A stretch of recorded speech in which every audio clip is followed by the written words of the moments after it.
Welcome, ladies and gentlemen. Welcome to the Live Free Now show, bringing you the news, views, tips, and tools you can use to live a free, prosperous, and healthy life. Today, we have a wonderful program lined up for you. We're going to talk about fifth generation warfare and how the freedom movement is being psyoped, psychological operation. And then, of course, we have the Exit and Build Intentional Community Summit coming up. livefree.academy/community is the website to register for free. livefree.academy/community. And today we are going to be talking with Nicole. Nicole is with the Global Ecovillage Network, and she's got some really cool stuff going on, some projects of her own as well. Nicole Reese. So we're excited to talk to her about Eternita Longevity Villages. She's also the founder of Terrenity as well, and she's an overall ecovillage enthusiast. So we're going to be talking to her. She's speaking at the summit along with Derek Bros. We got River and Amani, a ton of other people, Bradley, Logan, Paul Wheaton. It's going to be great. livefree.academy/community. You can sign up for free. And of course, we have the one, the only Manity, rocking the turtleneck, looking suave. Turtleneck. What up, y'all? How are you? Good. Excited for the show today. I noticed, are we streaming on Twitter? Because I feel like we usually have a pretty good following on Twitter. We're not. We're using a new platform called StreamYard. Instead of Restream, we're prepping for the summit. That's what I'm going to use to produce the Intentional Community Summit. Missing out on the Twitter, folks. Yeah, thanks for calling us out. I'm just saying. All right, so what's new in your world there, Mr. Manity? Nothing in particular. Just kind of the same old grinding, getting wedding stuff. My lovely wife, she has her bachelorette party. My wife. She has her bachelorette party in New Orleans this weekend, and I have mine in Miami the following weekend. So, looking forward to those, and we're just dialing in wedding stuff as it's fast approaching in April. Well, that's nice. And I noticed you've been playing a very active role in planning the wedding. Kudos to you. Good for that. Good move on that. I could have done better on that. I was about to say, why are you saying all that? Because it makes a difference. You're a good man, Ryan. I try. You're a good man. Okay, so we're going to be joined by Nicole Reese, again, of the Global Ecovillage Network. She's our marketing director. She is speaking at the event. We're going to talk about what's the difference between an intentional community and an eco-village. Is there overlap there? We're going to spend a lot of time talking about the ups and downs as well, because as Ryan and I can tell you, living in a little mini micro intentional community, it's not easy. And we don't even have that many people on our property. It is extremely fulfilling, joyful, and I wouldn't have it any other way, but it's a challenge. And it's a challenge. It's even more challenging to live solo and be isolated, I should say. So we're going to talk about that, get her feedback on what works, what doesn't work, and hopefully you can get some insights and some advice as far as best practices for your community. And again, livefree.academy/community is the website, livefree.academy/community, where you can sign up for free to join the Intentional Community Summit. It's taking place live from the 21st of February. That's this Friday if you're tuning in live, through the 23rd. And you can get a VIP pass to get lifetime access to the event. And on top of that, well, let's just watch this little video here real quick. And then we're going to get into our conspiracy corner, yeah. Conspiracy corner, yeah. The corner of conspiracy, your favorite place on the internet. To be with conspiracy stuff happening. All right, let's play this little video of my lovely wife, Rebecca, entire screen. And okay. I. Make sure that you didn't do the same thing. He's looking out for me. We're trying not to repeat mistakes of the past. Here we go. All right. This is the event, the summit page. See that background? Pretty cool, huh? Very nice. All right. Let's go ahead and play that for you guys so you can see what this event's all about. Hey, and Rebecca Bush. And we're coming at you from Radical Roots Ranch, our 10-acre homestead and intentional community. This is our pond project we've been working on. Just yesterday, we had a dozen people out here helping to put clay up along the walls and the floor so it'll hold water better. We want to invite you to take part in the Intentional Community Summit. A lot of people have the dream of living in an intentional community. Well, we want to help you make that dream a reality. So we gathered some incredible speakers. Yeah, we're excited to have Cynthia Tina. She is the founder of the Ecovillage Tours and an expert community matchmaker, as well as the OG from the Intentional Community Movement, Diana Leaf Christian. We're so honored to have her joining us among many other incredible speakers and experts in this space. Yeah, we're going to have Derek Brose speak. He's building a community down in Morelia. Really excited to have River and Amani that are doing Haven Village in Tennessee. And Paul Wheaton. Paul Wheaton's going to be speaking as well. He's a permaculture guy that has a community built around education.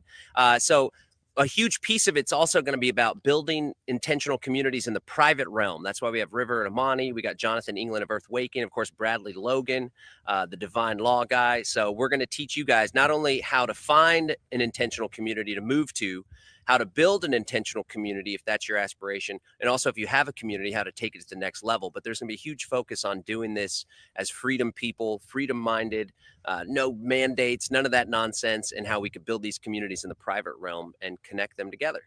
So we hope that you'll sign up. It's absolutely free to join. You can watch the live stream for free. There's also a VIP pass where you get to join us for the Sunday community matchmaking. You want to share about that? Yeah, and get access to all the replays. Yep. So on Sunday, we'll have a more interactive format. This will be really helpful if you have land or you're looking to join an existing project. Just being able to network with other individuals. There's so much strength in numbers, and it really, truly does take a village. Yeah. So that's the community matchmaking. Will help you connect with other people that are building communities or that have existing communities and they're looking for people to move on like now. And then we're going to do the private realm community roundtable in the evening on Sunday.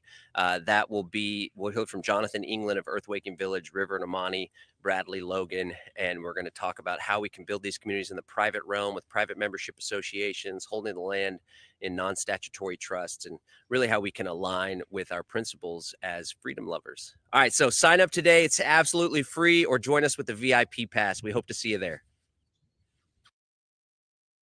Excellent, excellent. Again, that's the Exit and Build Intentional Community Summit. You can sign up for free at livefree.academy/community. livefree.academy/community. Okay, before we hear from our guests, let's hit the Conspiracy Corner. Boom, boom, boom, boom, boom.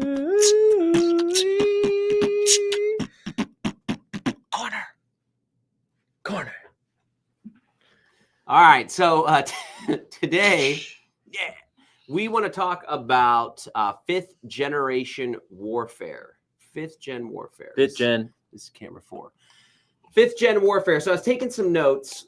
Essentially, we're going to make the case that it's a high likelihood that the freedom movement, patriot, conspiracy, health freedom, anti-COVID folks, the RFK movement, it's like there's been a lot of psychological operation and co-opting going with the intention of taking this momentum and this anti-government energy and ramming it into the MAGA Trump cult, we could say.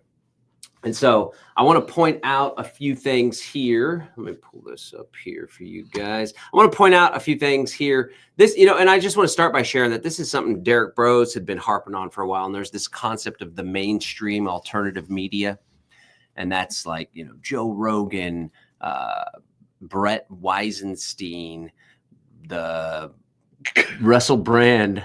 What? Brett Weinstein? Weisenstein? Gotta make it Weisenberg. Is it Weinstein? It's Weinstein. Okay, Brett Weinstein. Or is it Weinstein? Steiner. Weinstein. And so there's this whole slew. What's his face? Russell Brand. There's this whole slew of influencers, a lot of them tied to Rumble as well. And all of a sudden, they all started pushing the same narrative at the same time. And everybody started endorsing and falling in line with Mr. Trump. And so maybe there's some organic activity happening there, but I came to be more skeptical. Originally, I was resistant, thinking like why would they want to co-opt our movement? How much power do we truly have? But it's this broader freedom thing. And then, Derek Bros and James Corbett and others have done a lot of work on this concept of fifth generation warfare. And, when it comes to fifth generation warfare, it's kind of a term like the fourth industrial revolution. You had the first, second, and third industrial revolutions, the third being more about information, the fourth especially being about information. And the first was the factories, right? And so the first generation warfare is massed manpower, like armies of humans facing off against one another in a battlefield. And then there was World War I, which is the second generation. That was more about artillery. Germany defined the third generation war in World War II with like blitzkrieg and maneuvering, machinery and equipment. The Third Reich. And then fourth generation warfare is more asymmetric insurgent warfare, like the Mujahideen against the Soviet Union or the Taliban against the United States and Afghanistan. Of course, what took place in the Vietnam War, more insurgency. Fifth generation warfare takes things further, and it's less about kinetic war and more about an information war or a technology war or cyber attacks or even biological weapons. And so the case that we would like to make is that there is, in fact, a psychological operation. There is fifth generation warfare being carried out against, obviously, that's what took place against the American public with COVID. But a lot of people in the freedom community saw through that. Some immediately, some shortly thereafter, some it took a while to awaken from the slumber, but there arose this mass resistance movement and pushback on all the COVID nonsense. But then, so you got to think about it, right?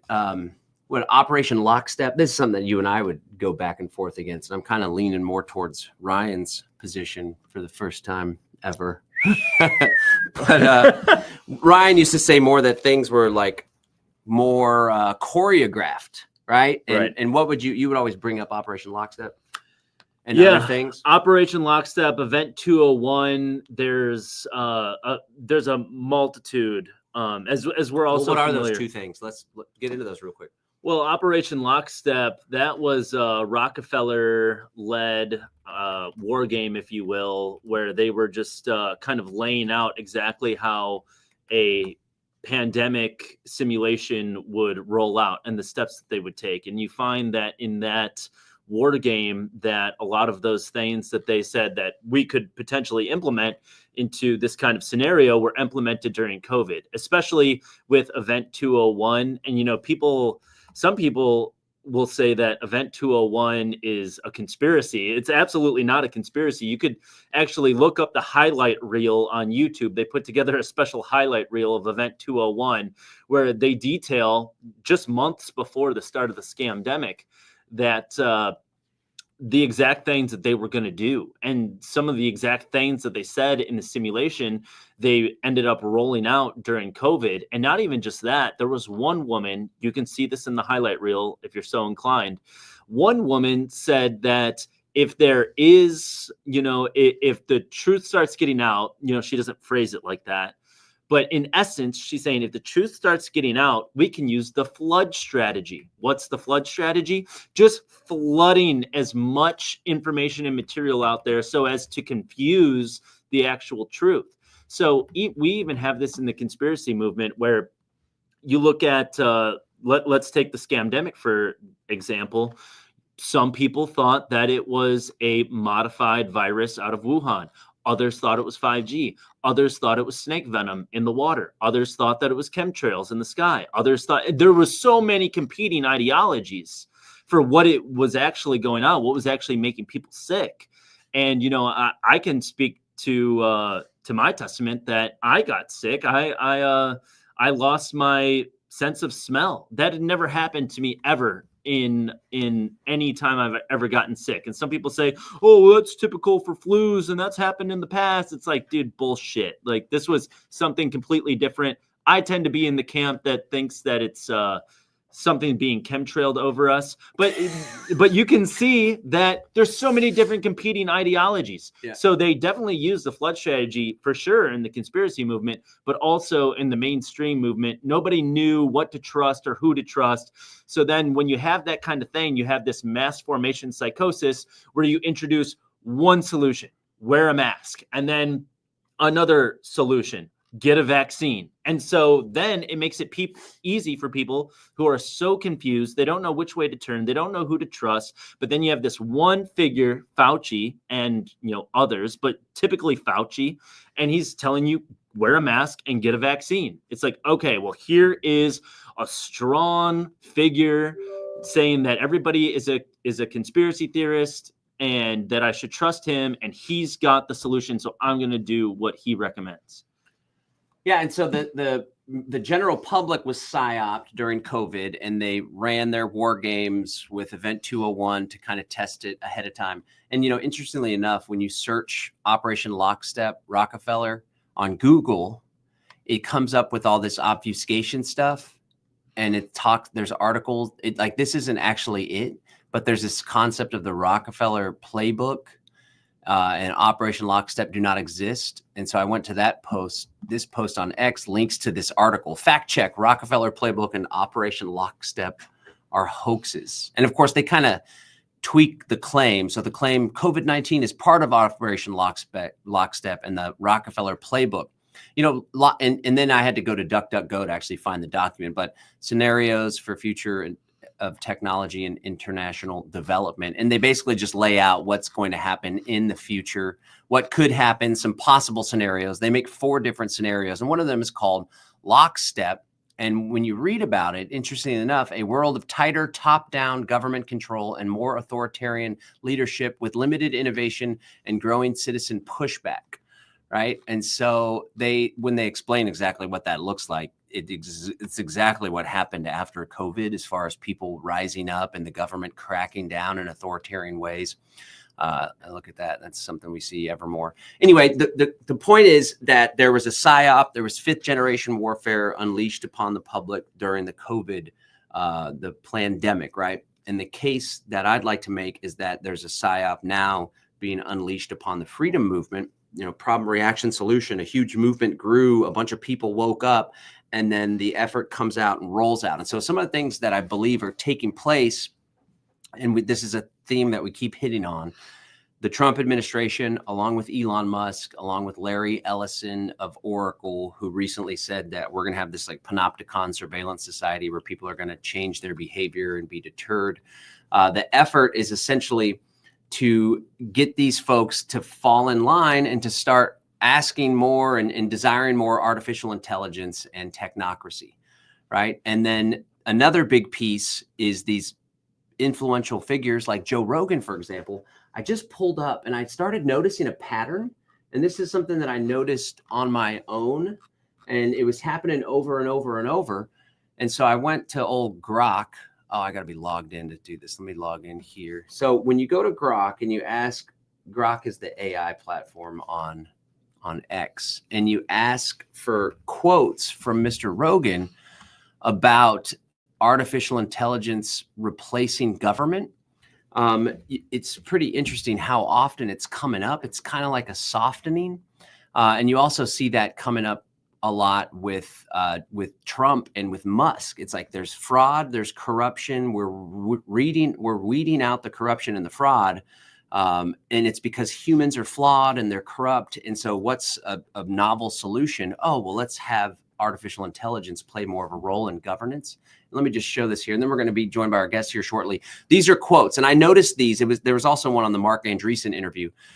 This is him with Sam Altman in October, where we were joking around the other day on the podcast where I was saying that what we need is an AI government. We should have, what is that? AI president, and have AI just make all the decisions. Yeah, have something that's completely unbiased, absolutely rational, and has the accumulated knowledge of the entire human history at its disposal.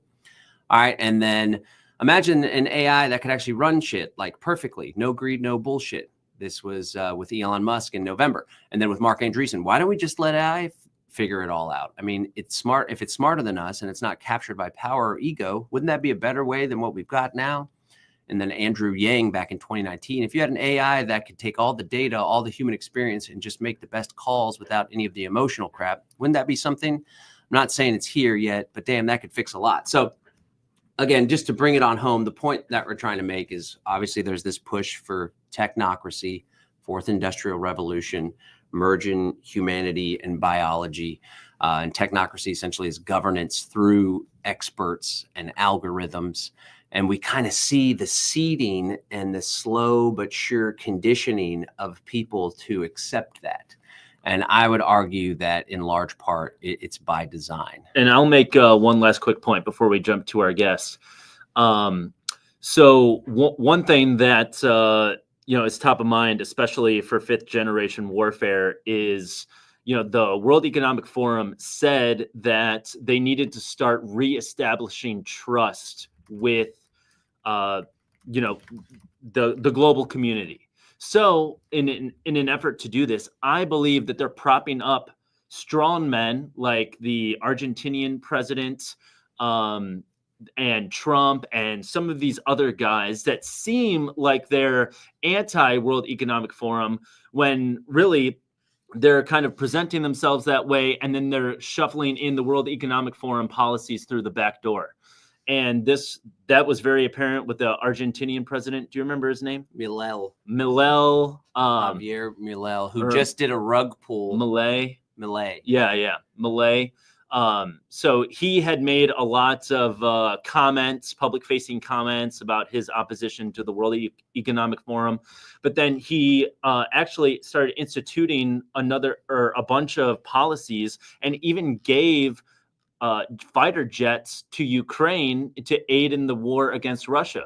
So we can see that all of this lip service that he gave, front-facing to his country and the global community, was really just lip service, while his policies and his actions show completely otherwise. But people thought that he was going to be a big strong man and big figure fighting against these things. So I think you got to be very careful about who you trust, especially in positions of power on the global stage, especially if they're telling you all the things that you want to hear. And, I'm kind of looking at RFK here. It looks like he's already starting to make some concessions on various things that we hope that he would hold true on. Right on. Okay, cool. All right. Well, let me segue it into our conversation about eco-villages and intentional community. There's a lot of crazy stuff going on in the world. And of course, here on the show, we do the Conspiracy Corner. It's a segment we do talk about the conspiratorial view of history and all the weird stuff going on. But it's hard to find the truth online and with these disparate communities and this information that's coming at us. But one thing that we can easily determine what's true is meeting people in person, living with people, getting to know people, building that trust by working together on projects, on permaculture projects, food forests, whatever it may be. So to avoid fifth generation warfare, to avoid all of the chaos and craziness in the world, what we advocate at Live Free Academy through our Exit and Build work and this upcoming Intentional Community Summit is getting back to the land and connecting with the tight-knit group of people that you build real world in real life relationships.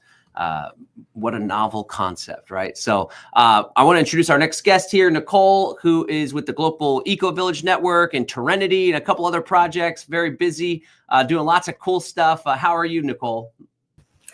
I'm feeling great, feeling definitely amused by any conversation these days about our techno-feudal overlords, but yes, solutions to exit and build our own society that meets our needs more.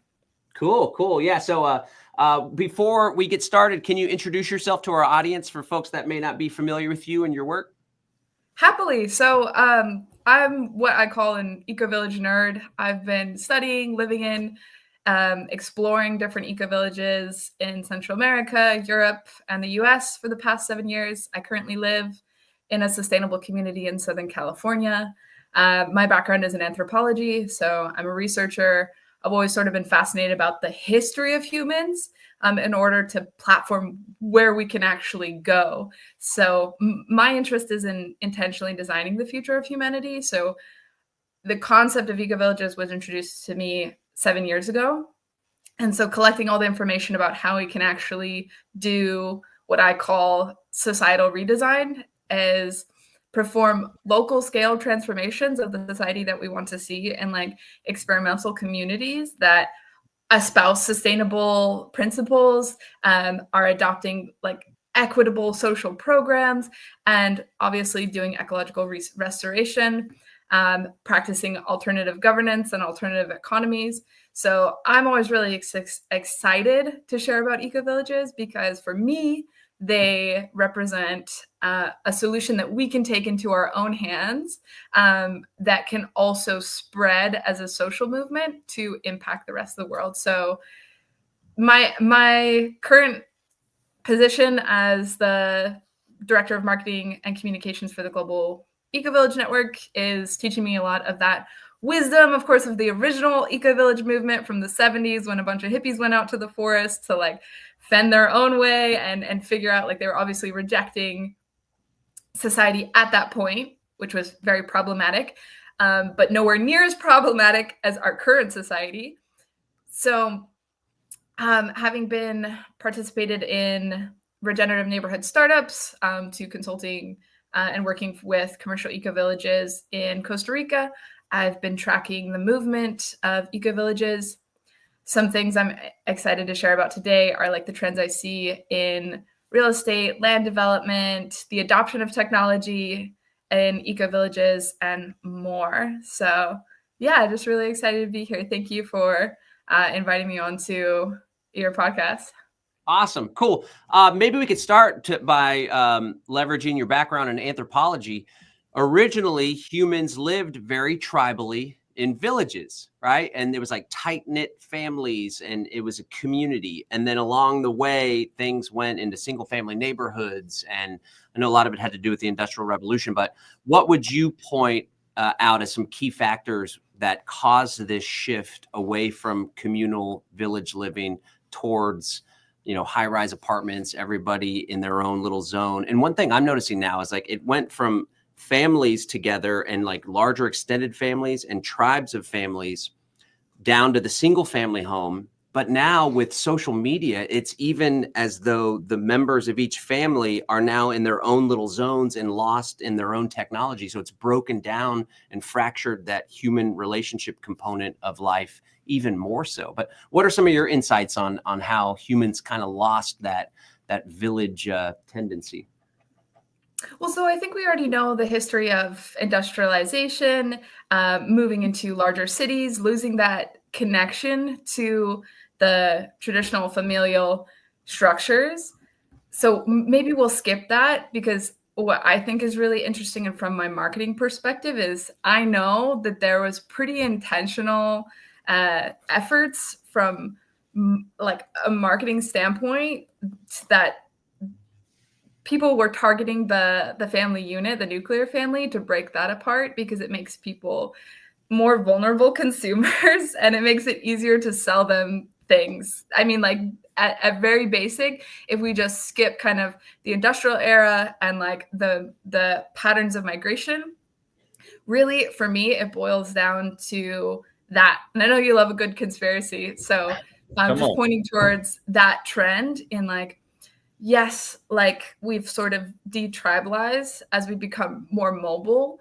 So there's a lot less, you know, respect and connection to where we live. And this is just something that you see as a pattern of urban migration. Right on. Yeah, there's most definitely has been an effort to destroy. Oh. Come back. Coming back. All right. There most definitely is an effort to destroy and diminish the role of the family. That's one of the reasons why I love visiting Mexico so much, because the family unit is very much a very strong institution in their culture. Same thing with the church. And I guess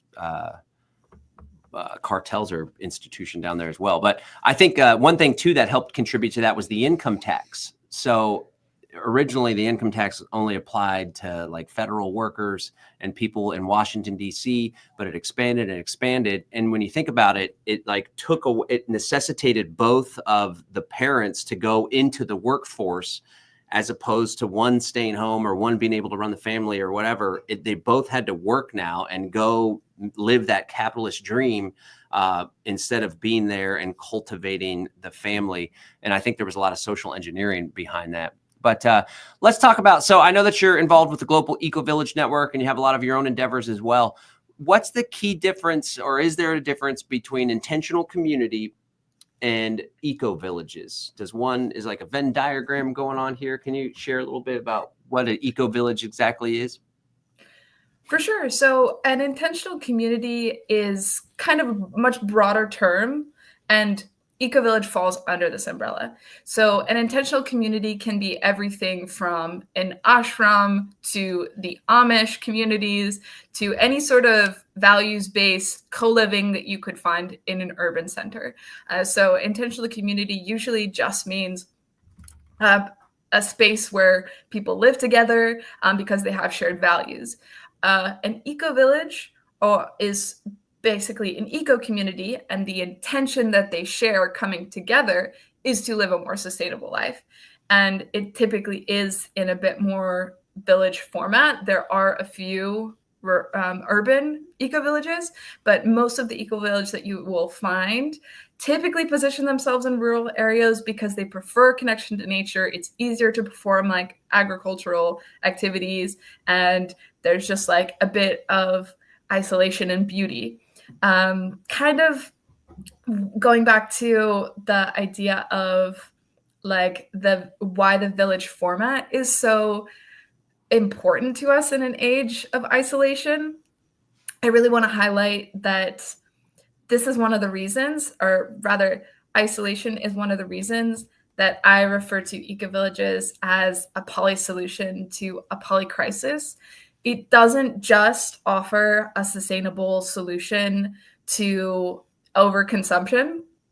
It really can serve as like a multi-pronged way to address, isolation, loneliness, homelessness, inequitable distribution of resources, and so on. And so all of these social and cultural issues that we see, I, in my very optimistic heart, and I have seen firsthand, people coming back and returning back to that sense of belonging that doesn't necessarily have to be tied to your blood family anymore. In this like hyper global world, you can actually find meaning and belonging in relationships with people who share your values. Imagine how hard it would be to live under the same roof with like someone who like doesn't listen to any of the global leaders, specifically the one in the US right now, and think like, wow, that's a bona fide idiot. Like Right on. Yeah, it definitely is important to align with folks. And one thing that I've noticed living in communities, that it really forces you to do the inner work. Because if the people aren't doing inner work, then it all turns into chaos and struggle. You mentioned equitable distribution of resources within a village. Can you kind of talk about, because I know we come at things from more of a libertarian, and we're very much, we appreciate markets. Now not corporatism, cronyism, top down, massive industrial things, although sometimes that can happen organically in a genuinely free market. But we're free market, more agorists. So we like smaller markets that are completely unregulated and uncontrolled by the government. We're trading amongst ourselves. And I know traditionally, because we've done a lot of work with Cynthia Tina, and we're like the little, we're not right wing in the least bit. And I really don't like this right left dichotomy, but there's been a lot of eco-village and intentional community people that see us as that and assume that we're Trump people just because if they don't think what we think, then they must be Trump people or whatever. Nothing could be further from the truth. But can you talk about this dichotomy and maybe this tension between more individualistic, market-driven, let's be entrepreneurs, let's own our own things, let's even own our own plot of land or the space around our little home, but then we have a common space maybe, or maybe it's just a neighborhood or whatever. So there's that on one side, and on the other side is more communal sharing of resources, gift economy, and there's a tension there because with this side, there is more of a collective good that people look out for. On this side, it's more individualistic. On this side, maybe money and the capitalism is a emphasis to the loss of that balance or that equity. But then on this side, sometimes when the money's not right, the community doesn't work because we are living in an economic world, like it or not. Can you talk about some of your insights on that tension and maybe there's a good balance that you've come to find in your experience and your research? Yeah, well, it's always the middle way, right? If you ever find yourself in extremes, you're thinking too rigidly. So for me, most ideal communities aren't necessarily communes. So income sharing models are in effect in some of the existing eco-villages. And I think it's really fascinating, like, to see that as like a small scale experiment, because for most people, more collectively focused economic systems have failed because they were you basically try to execute it at a large scale, and it's just so bulky, and it's not actually based around like systems of trust or systems of care. Like, there are certain technology platforms right now where like a community can award all of its members a universal basic income that the community itself creates, so like a stipend for its members, but it only performs that for people that it knows and trusts and wants to give to. And I think that sometimes is a tension when we think about social programs, because people don't necessarily or can't hold accountable the way in which those funds are being used to like strangers. That's usually kind of, it's really hard for people to conceive of being part of such a giant tribal society, because there's so many differences in identities and priorities. But on the other side, for me, I also think that there's a lot of benefit to like individual ownership and collective ownership. So it can be achieved through like a combination of different legal and ownership models. So for example, when I say like more equitable distribution of resources, I'm more so referencing that ownership and equity in like property specifically is usually has a high barrier for many people. So for me, it's like, okay, if everyone can be a steward of this land, for example, they can access it through sweat equity or shared ownership. I see trends like fractional ownership or shared equity home ownership on the rise. So there's still like plenty of eco-village models where it's like more of the co-housing aspect, where you have your own plot of land and then you share communal resources, just like you said. And there's also a rise in the trend of like the neighborhood model. It's like we're all very much private owners of our plot of land and our house. And we also sponsor by way of like a fee or a community fee, which is very typical. It's like, it's really no different than like a homeowners association that goes towards paying for the rec center. But in this scenario, you have chosen your neighbors. You are building a community that aligns from the level of infrastructure all the way to the level of like cultural activities with the people who also share your mindset. A little word of warning on that, though. It's not meant to be like a really insular community where you're only interacting with people like you, because that, I think, is a very slippery slope. It's more so that when you're wanting to participate in certain behaviors, like sustainable behaviors, for example, it's much easier with a collective effort than like on your own. Like trying to be sustainable in your apartment by yourself in the middle of the city is a much more uphill battle than being self-sufficient, like on a homestead with other people who are supporting. So there are eco-villages anywhere from like 30 families to like 2,000 people. Like the biggest eco-village that I know is Domenher, 2,000 people in Italy. So scale and level of alignment all come into play. But when we're talking about like economic systems, the cool thing about eco-villages is that all of them kind of find their own way that works with more attention and care to the collective. So it's not just saying like we're going to completely forsake individualism and join this like, commune. It's more so how can we genuinely care for our other humans that are part of our little chosen family. Right on. Good stuff. Can you talk more about the specific structures, legal structures that people can use, and what are some of the ups and downs of different ones, especially for folks that are trying to establish that balance between private ownership yet contributing to more of a common space or the rec center like you used? What are some actual legal entities that tend to do well in those circumstances? That's so funny. I'm actually writing a really in-depth article about this right now because it requires quite a bit of research into both is what is relevant in the US and what is relevant internationally, because also work with people who are building villages in all corners of the world. So typically what's recommended is to have multiple legal entities. So one legal entity for land holding, like ownership of the land. And this can be fractional ownership, tenancy in common, joint tenancy.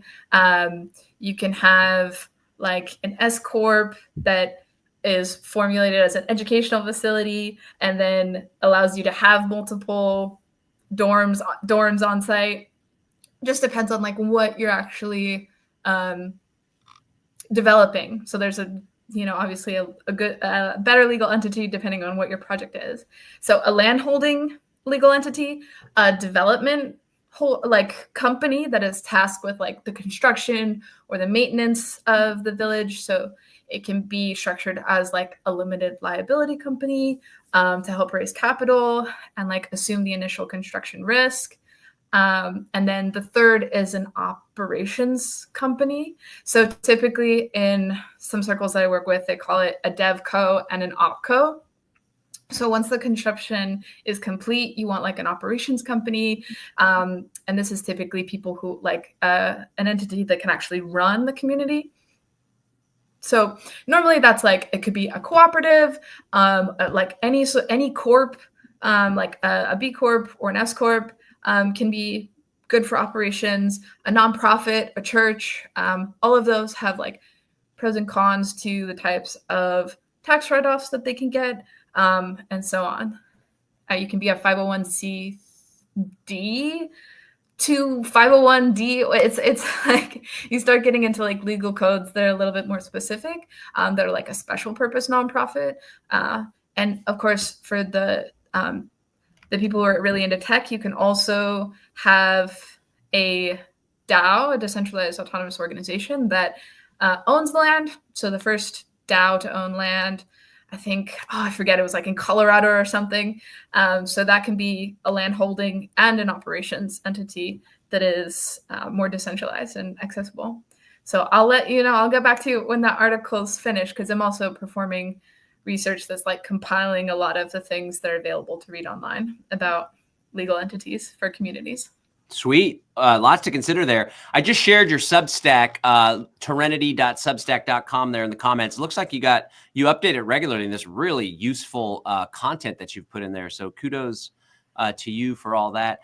Catherine Martin asked a question. It was kind of while you were answering this one, you kind of hit on some of this stuff, but based on what you've seen, what's your preferred model? So out of all that you shared, and you were specifically talking about legal entities, but overall, like what's the best organizing model in your view for eco-villages or intentional communities? Well, like that really depends on your own personal preferences and what your goals are and what you're trying to achieve. So I would love to know what kind of needs and desires and dreams Catherine has. Let's do it for you. Like, why don't we do an experiment? Like what would you want to achieve, like by living closely with other people? John. Oh, me? Okay, yeah. I thought you were talking about Catherine. Catherine, weigh in on the comments too. Okay, so what would I want to achieve? Connection. This is funny. My wife's probably watching, and so she's like, "You're always complaining about all the struggles and all that stuff." Like, so we have a little mini intentional community with 12 people. The 12th is about to ramble on. He was just staying for a month, but there's 11 folks. 4 of them are in Houston right now. But I would want connection, and then also more boots on the ground to be able to execute on stuff is what I would be going for. And also people that could help weather the storm and be prepared for crap to hit the fan and kind of hunker down. Mm-hmm. Yeah, capable members. Yes. So here's let's just go through like the typical features of an eco-village model. So typically there's residents. For me, it doesn't really count as a village or a community if people aren't genuinely just living there and taking ownership of the land. Whether they're owners or just long-term residents, there has to be people who live there full-time. Next, you typically have like a rotating cast. There are a lot of communities that leverage a hospitality model, whether it's short-term or long-term or retreats.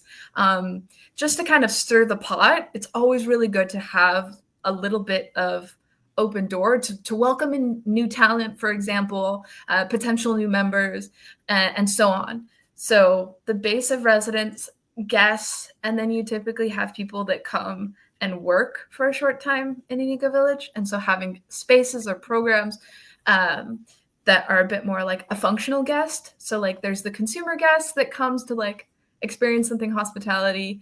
And then there's like a guest that comes to like get work done or get experience of living in a community. So these are like typical features of communities when you boil it down to the type of people there. So like that trifecta model is really common in eco-villages for the people. For the scale and infrastructure, the ideal model, like a lot of people ask, like, you know, what's the ideal size of community? And I don't really think there is one. I think if you're wanting something more intimate, like go with a smaller one. If you're seeking connection, you could feel just as connected in like a group of 12 people as you could in a group of 300 people if the infrastructure has space for you to convene that you actually want to spend time in. Because a lot of people build public spaces and then they just kind of stay empty because it's not really suited to people's needs and desires. So I'm just not sure that there's my mentors in the eco-village movement would tell me, you know, there's no blueprint for eco-villages, but I've spent like kind of my whole life as an eco-village researcher kind of pushing back on that, because I do think there's a blueprint and there is like some certain success models that can be applied. But I don't think there's an ideal model. It's just so unique and place-based.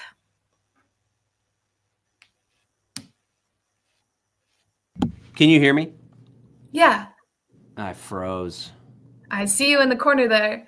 All right, hold on. Let me see what I can do. Now it's gone. Oh, I definitely got everything froze. Okay, we're just gonna do the rest of the interview with a blank screen. Okay, and that's a great answer too. And you know, we do coaching and consulting with cryptocurrency and alternative investments and stuff. And it's kind of hard to answer those questions because it's all about people's unique needs and preferences. But I think Ryan had a question or two. What do you got there, Mr. Ryan? Yeah. Hey, Nicole, this is Ryan. So I was kind of wondering, I saw one of your articles about funding these kinds of communities. A lot of people may have a great idea. They've got it all mapped out in their head, or maybe they put together an action plan on paper, but what they're lacking is the capital to get it going.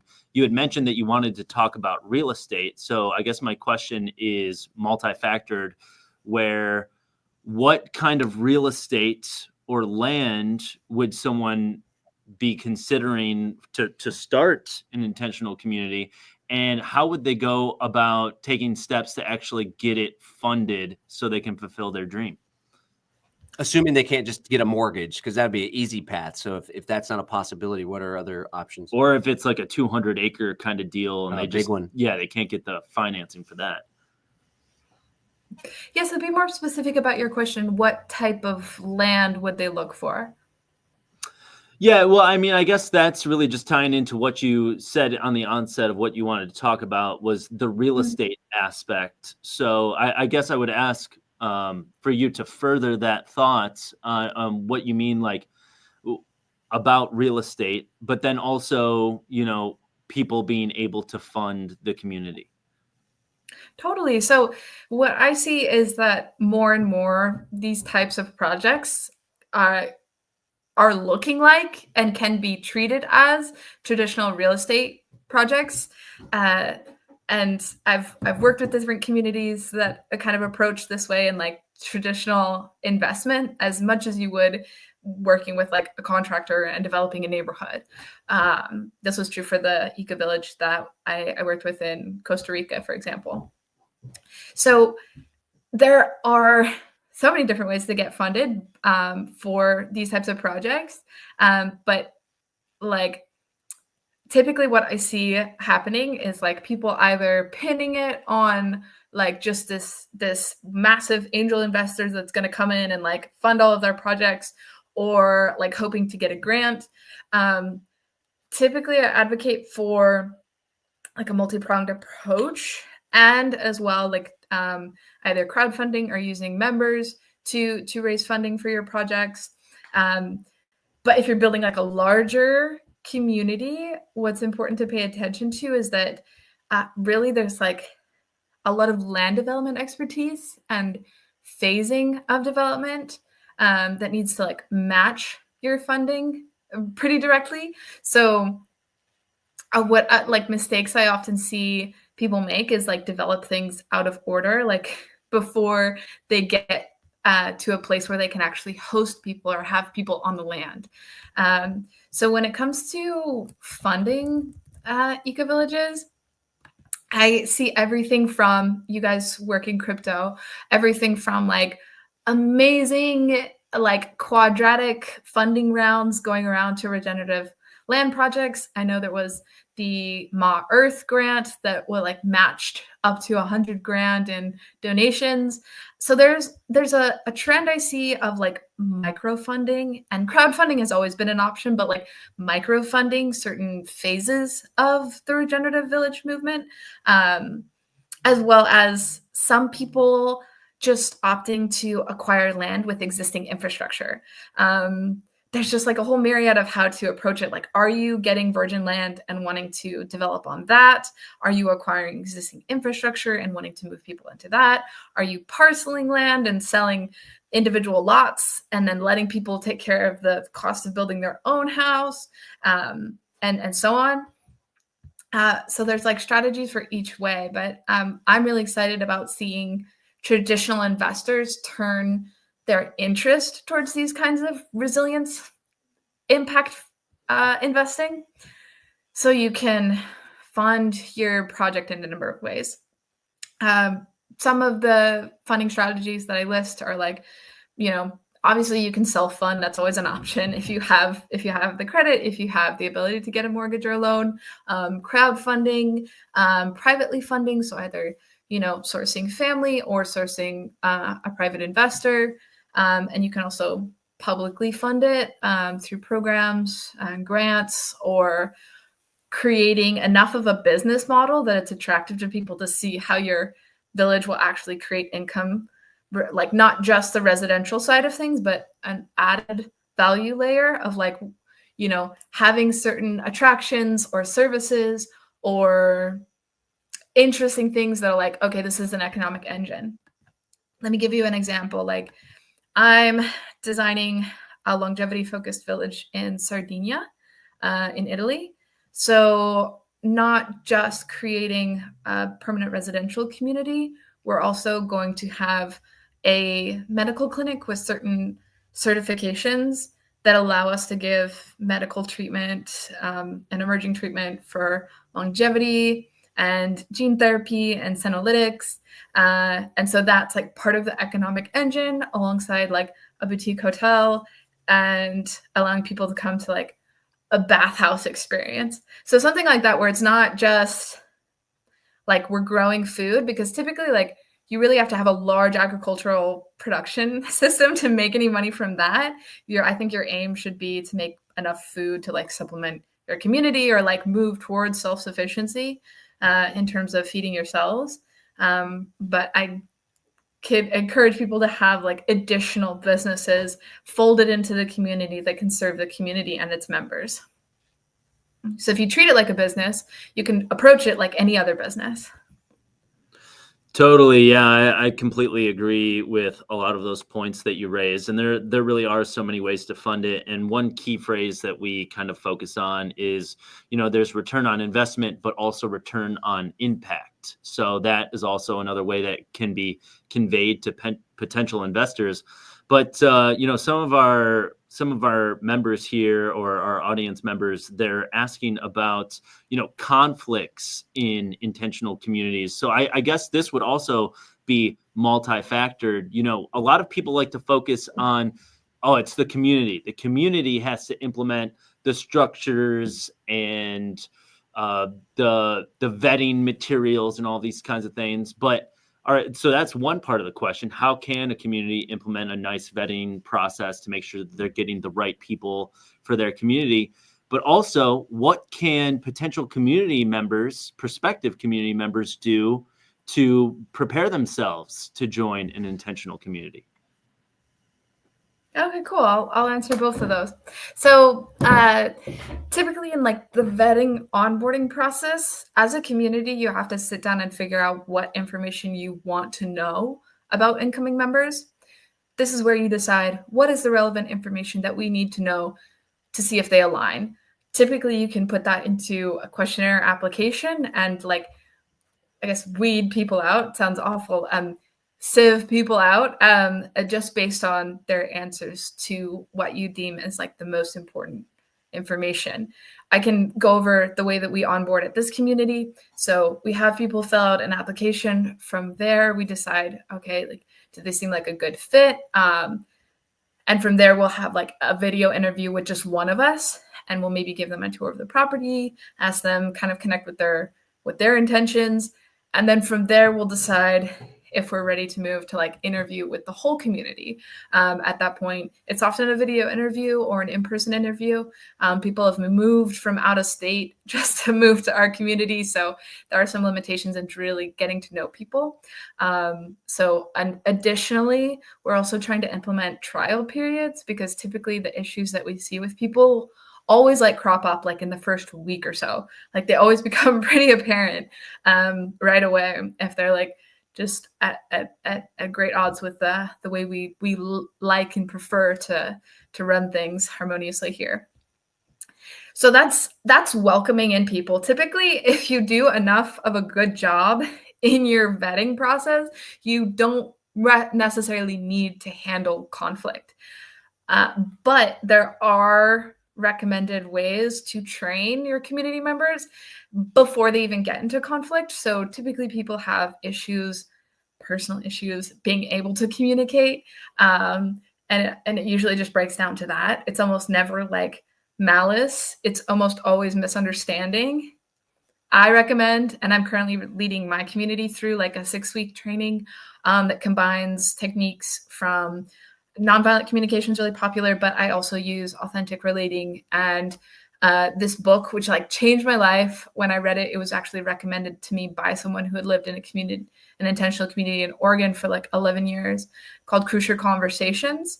And it studies a lot, of like the success in organizations and what defines a successful communicator. So I recommend that the community actually train and spend time on like the preventative aspect of conflict management, which is usually empowering its residents to be able to initiate their own conflict management. But we also have me designated as the person who, goes in and listens to people when they're in conflict, gives them advice about how to communicate, and if necessary, like initiate mediation.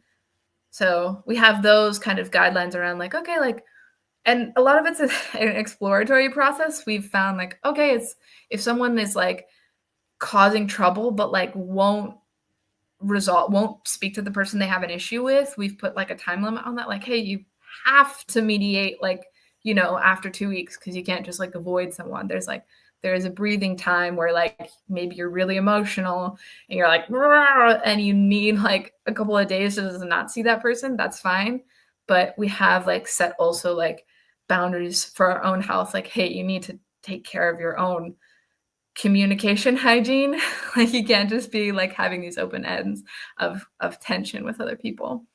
So vetting process and there's specifics. We all have our onboarding process clearly outlined in our personal wiki, as well as like a checklist of what to do with people when they first arrive to make sure they're like prepared to fit in. I also do like once people are there, like check-ins after like they've been there for a while to like see how they're fitting in, see how they're integrating, what confusion they have. Just as like a bit more hand-holding and like, but it allows people to like integrate better and fully connect with what's going on at the community versus just like dropping people into the community and be like, all right, like sink or swim. Right on. Good stuff. Thanks for all that feedback. And shout out to everybody that's following along there in the chat. Appreciate each and every one of you for being here during the show. I see on your Substack, we just saw a picture and it kind of clicked for me here. Mr. Chris T is actually part of our Live Free Academy community. He came to our Exit and Build Land Summit and was so motivated to find a community. And then he reported to all of us, just totally joyful. Hey, I found a place finally. Shared pictures, and I see that it happened to be the community that you live in. So tell Chris he connected me. I think he's the reason I'm speaking with you, because I connected with Rebecca reaching out about the Exit and Build Summit. So there's hope for the people like connecting through your academy. And as you can see, we're very pet friendly and having a good time together.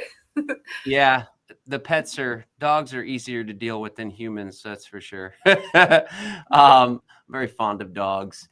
I'm fond of humans too. They're all right. Okay, great. Right. Well, we're come to the end of the program. I want to thank you for spending some time with us. Do you want to take a minute to share some of the work you're doing and where people can follow along and get involved with what you're doing? Totally. Thank you for this platform, John. I really appreciate the work that you're doing for allowing people to participate in this, like, taking society into their own hands movement. So you can find me. I do a lot of work with the Global Ecovillage Network, ecovillage.org. You've probably heard of it. I also run my own project, Terrenity, which he shared the link to my Substack. Always posting articles pretty much every week. Try to make them actionable and useful for people. And also working on the Longevity Smart Village in Sardinia, looking for co-founders and a CFO for that project. And so you can also email me directly at hello@terrenity.org. So that's where you can find me. Yeah. Thanks so much, Awesome. John. Yeah, well, thank you so much for being here. We really appreciate you and all the work you're doing. Keep it up. Thanks, Nicole. Same. Thank you. All right, we'll see you on Saturday. Or are you speaking on Saturday or Friday? Friday. Yeah, Friday. We'll see you on Friday, and thank you for being a part of our Intentional Community Summit, and thanks for all the work you're doing. See you then. Bye. All right, there you have it, ladies and gentlemen. Nicole Reese, great insights, and she's somebody that's not only talking the talk, but also walking the walk. And it's cool to go through her Substack, because me and Ryan, as you probably know, are obsessed with marketing, and she's got some cool, like, 8 reasons for this, that, and the other. You're not going to believe number 8. Yeah. To get folks to click. So the marketing stuff. She's got the marketing background. She's got the marketing background. She's a marketer. All right, guys, remember the Intentional Community Summit. You can register at livefree.academy/community, livefree.academy/community. It's going down this weekend, February 21st through the 23rd. Day 1 and 2 are absolutely free to watch. You also get some cool bonuses. Like, we'll hook you up with our guide for the top 8 locations to build your community, and then the top 8 housing options for your community. It's absolutely free. So register today. And then, of course, you can get a VIP pass. You'll get access to all the replays, but more importantly, you'll get to participate in the community matchmaking roundtable. Will help to connect you with people that have communities and are looking for members. And we'll also help folks that have communities. If you're looking for members as well, that will be helpful for you guys as well. And then I meant to say, for people that are looking to move into a community, there'll be people that have communities. And then if you're a community builder, or you have a piece of land and you're looking to have some folks move on to there, live cooperatively, there'll be opportunities for you as well. But you guys got to get a VIP pass to participate in that. We're also doing the Building Your Community in the Private Realm Roundtable with myself, Bradley Logan, Jonathan England, River, and Amani will be joining there as well. And we got a whole slew of incredible speakers that are going to be joining us, including Yoshi and Pola Pantera, Cynthia Tina, Diana Leaf Christian, the one, the only, the Intentional Community legend.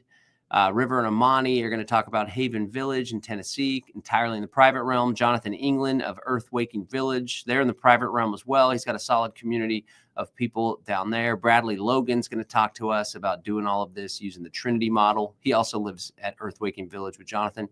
Yoshi and Pola are doing regenerative culture, and they're building a community down in Ecuador. They already live on one. Lydia and Arturo do sacred geometry and all sorts of great architecture stuff. And they're going to talk about permaculture principles and design principles. Kelly Kresick is with New Earth Development. She'll be talking about funding and finding land. Paul Wheaton, the Duke of Permaculture, will share about what he's learned living in community. They have a community up in Montana, I believe it is. It's either Montana or Wyoming. And they do Wheaton Labs. There's a bunch of people up there learning and living. And then, of course, we just heard from Nicole Reese of the Global Eco Village Network. And my lovely wife and I, Rebecca. We got Derek Bros in the house. We just recently added Jamie of Living the Off-Grid Dream. So it is going to be one heck of an event. We hope you'll join us. I always sneak the camera on Ryan. He's like, oh, the camera's back on. I can tell. Anyway, all right.